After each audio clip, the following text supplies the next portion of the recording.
welcome everybody to World of Tanks, but not as you know it. My name, as always, is Maxwell, and this is World of Tanks Xbox 360 Edition. Let's get this show on the road.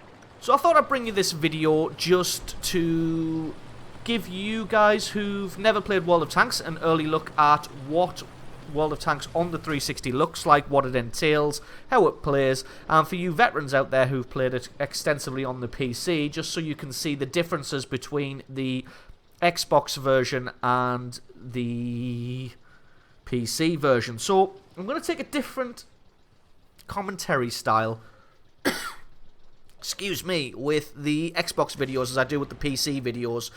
The PC videos, I give sort of a running commentary for you people who haven't seen before in a kind of shoutcastery kind of way, as if it was sort of an esports type of cast. But I'm not going to do that with the 360 ones. I think I'm going to take a lot more of a relaxed approach to the video and just sort of talk about, well, we'll talk about the game as it progresses and sort of my thoughts on why I made certain choices and whatnot.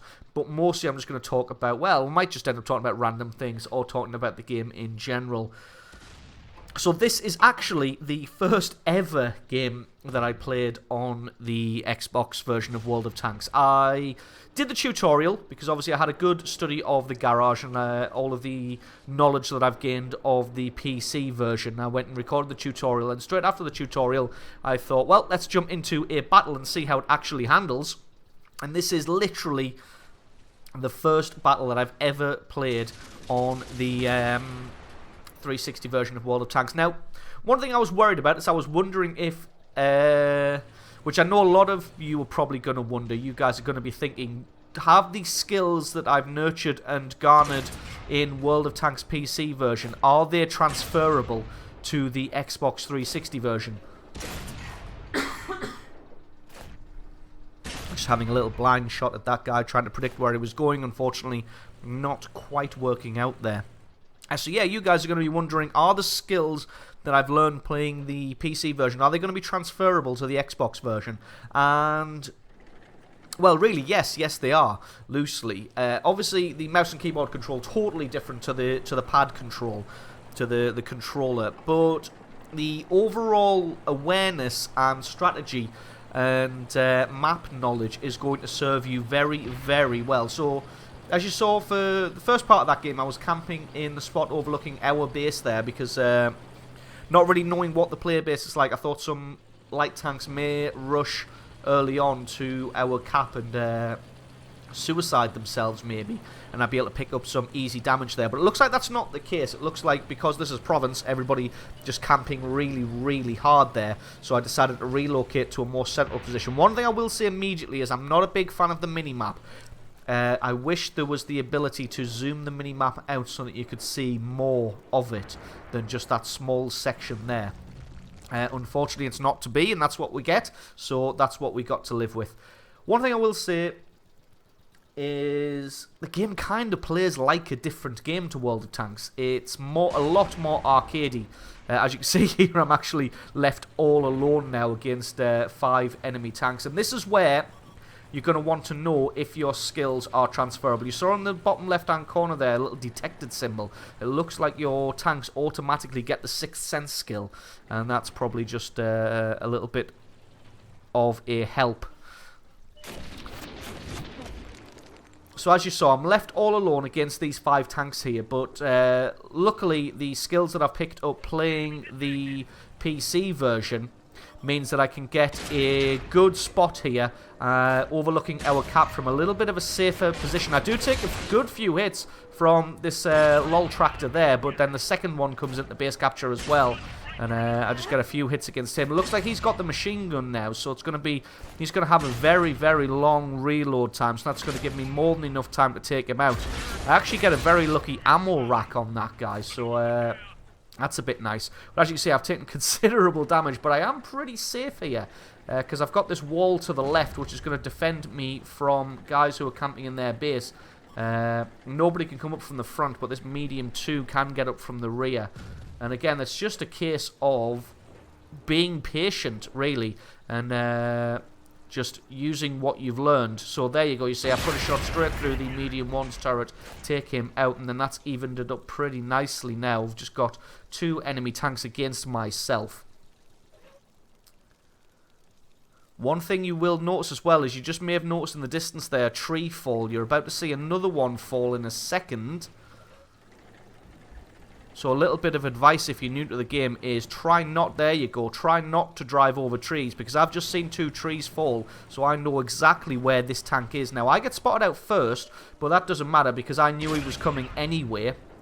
And second ammo rack there, so I get a nice piece of luck. But again, just knowing the terrain and knowing where you can sit is just all...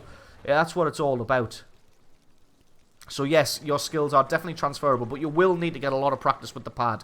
At the moment, I don't know of any way to lock the turret in place while you have a look around. It looks like looking around will turn the turret regardless. So at this point, it's just me and a medium Mark II, and I decide to sit here for a little bit, but I think you've got to give the enemy players credit. So even if you think they may not be good, because this is a tier 1 match and possibly the first match any of these guys have ever played, it's still best to give them credit as if they are good players and know what they're doing. So I sit here for a little bit but then decide to relocate just because that medium 2 will know where I am. He'll know that I'm able to shoot at the cap circle, that I'm in the center of the map, and he'll know not really to suicide himself in that position either, because I've just picked up 4 pretty quick kills there.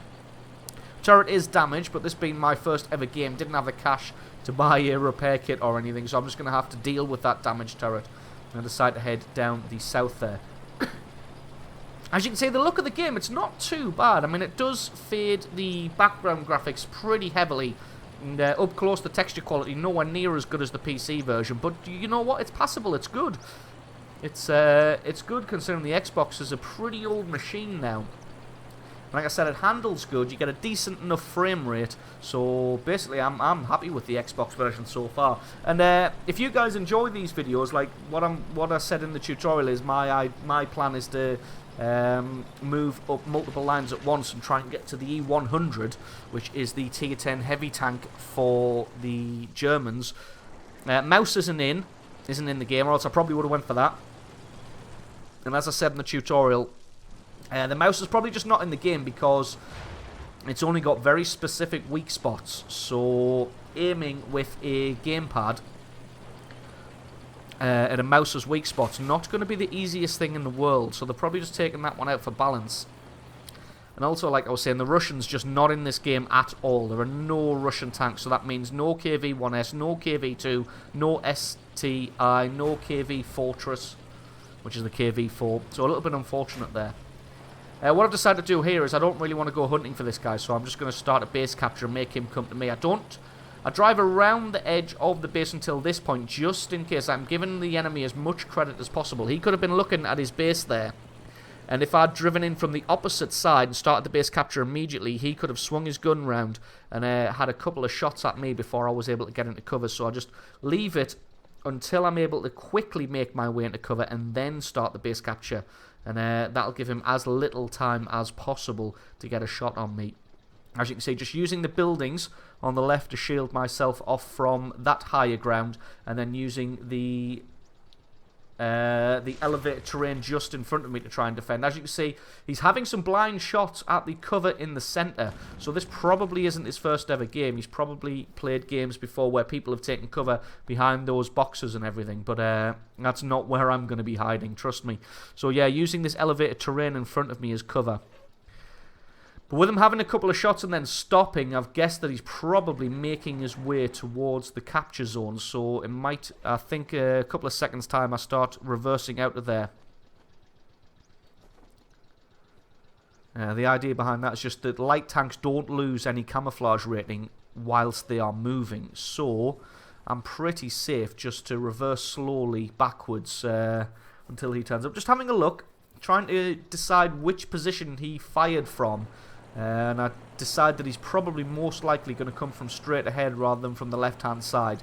So I just reverse back a little bit in order to put the maximum amount of elevated terrain between myself and where he could possibly come from. But to be honest, that's it. Base capture done. Game 1. GG. First ever game of World of Tanks. Picked up 4 kills on a solo base capture. So, yeah, I quite like this game. But we'll take a quick look at the score screen and the medals, and you can judge for yourselves. But like I said, if you enjoy this kind of content, the 360 content, then I'll definitely bring you more videos of actual gameplay in the future. You can see that 3,000 XP with the multiplier, and what's that? Nearly 13,000 silver, which is pretty damn good, to be honest. Very, very nice. Let's have a look at the medals. So these are just the class medals, which are okay. Ranger, destroy at least 3 light tanks, or, well, destroy all the light tanks. Get the Invader medal, of course. Kobalovs, which is nice. Master Gunner, and Mastery Badge, first class. Surprised I didn't get an Ace Master there, to be honest. And that one, stand alone against 5 enemy tanks and win. So, excellent there. So, that's going to be it for World of Tanks 360 Edition. My first look and first steps into this game. Hope you enjoyed it. If you did enjoy it, then please consider hitting that subscribe button. Leave me a like or favourite. And stick a comment in the comment section below letting me know exactly what you thought. So, this has been World of Tanks Xbox 360. I have been Maxwell. And I will catch you guys next time.